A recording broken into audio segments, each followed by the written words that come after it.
Bagaimana ada kelompok Islam, akidahnya tahu Islam, menolak khilafah.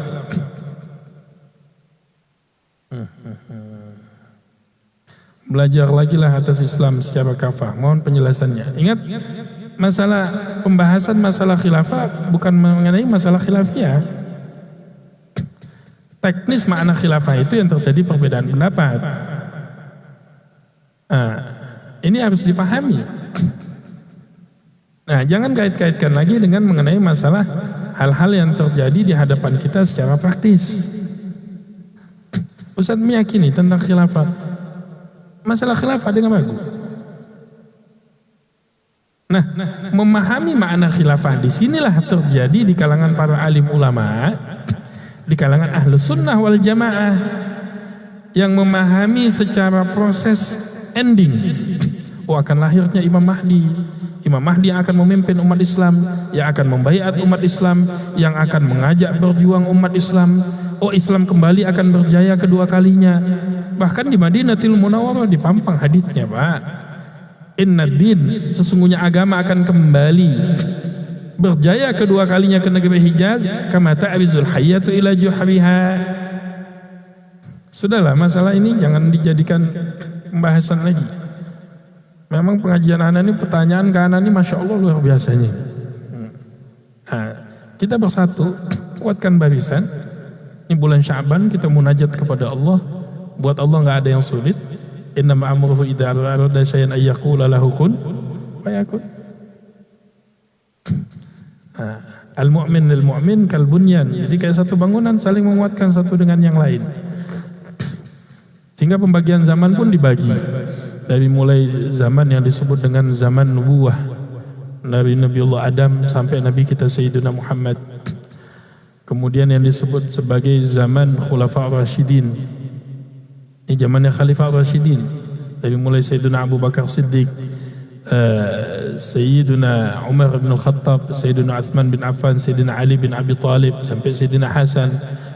Kemudian yang ketiga datang zaman yang disebut sebagai Mulkan Jabariyah, zaman raja-raja yang masih Islam, masih kuat. Nanti datang keempat sebelum datangnya zaman kelima yang disebut dengan zaman Jababirah. Zaman kebebasan, otoriter di mana-mana. Sebelum kembali zaman khilafah ala manhajin nubuwah. Zaman kembali kejayaan Islam. Jadi juga jangan alergi dikit-dikit. Khilafah udah ketakutan duluan. Pembahasannya juga ada dibahas. Terjadi perbedaan pendapat ada. Tapi sepakat kita meyakini Islam akan berjaya kedua kalinya. Soal yang jadi pertanyaan bukan masalah khilafahnya. Ini pembahasan para alim ulama. Aina nahnu? Saat ini kita Allah posisikan di mana? Menjadi pasukan garda depannya Allah dan Rasulnya atau sebaliknya? Sama sahabat, Nabi lagi tausiah, sahabat bangun, ya Rasulullah, mata sa'ah, kapan terjadi hari kiamat? Nabi nggak jawab. Walaupun dalam riwayat yang lain Nabi jelaskan, wa ma amartuha. Nabi tanya, wa ma adattalaha. Nabi tanya balik. Dia nanya kapan hari kiamat kan? Menandakan apa? Waktu. Padahal yang mengetahui waktunya hanya siapa? Hanya Allah. Wa ma adattalaha. Yang udah dipersiapin apa? Ustaz, bagaimana tentang ini? Bagaimana tentang ini? Ini nanti bagaimana Ustaz? Nanti bagaimana? Anda tanya sekarang. Antum posisinya di mana saat ini? Nah, duduknya kita dalam majelis ilmu, memakmurkan masjid, pengajian-pengajian, kita menempatkan diri kita. Ya Allah, saya ini lemah ya Allah. Saya ini bodoh, masih nuntut ilmu ya Allah. Fashhad ya Allah, tapi Engkau jadikan saksi saya ya Allah. Saya duduk di barisan mereka ya Allah. Ini Pak yang kita harapin Pak.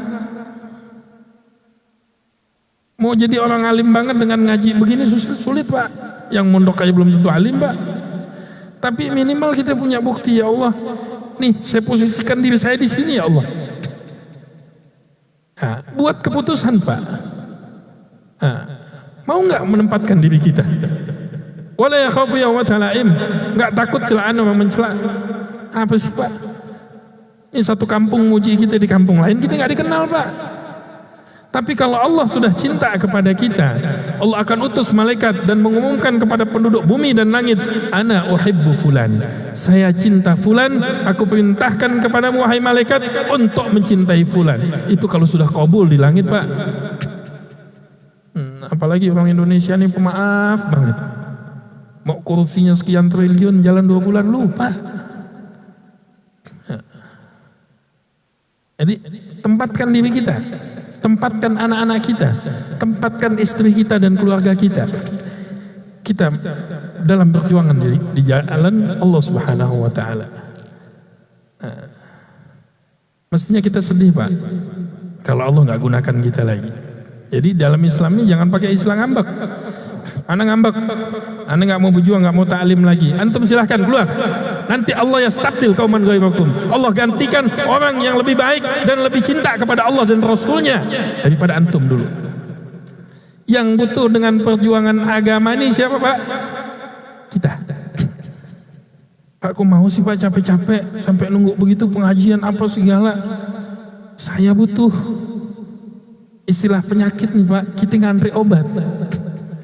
Tapi nggak capek begini, nanti dikhianatin, nanti begini, nggak ada capek, nggak ada capeknya.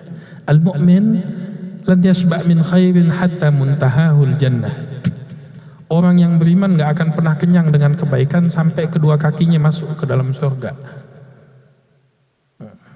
Rasulullah apa keinginannya dan para sahabat, seandainya bisa mati hidup, mati hidup, mati hidup, dia akan persiapkan untuk syahid di jalan Allah Subhanahu wa taala.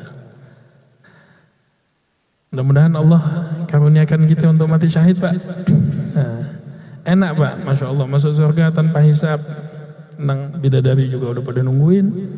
Yang jelas bukan lahan sengketa lagi, aman.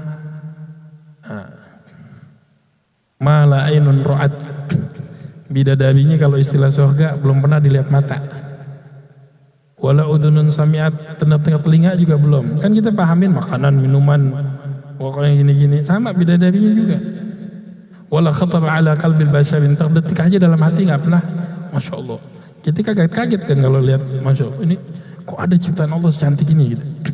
Ini belum pernah disiapin untuk orang-orang yang berjuang di jalan Allah Subhanahu wa taala.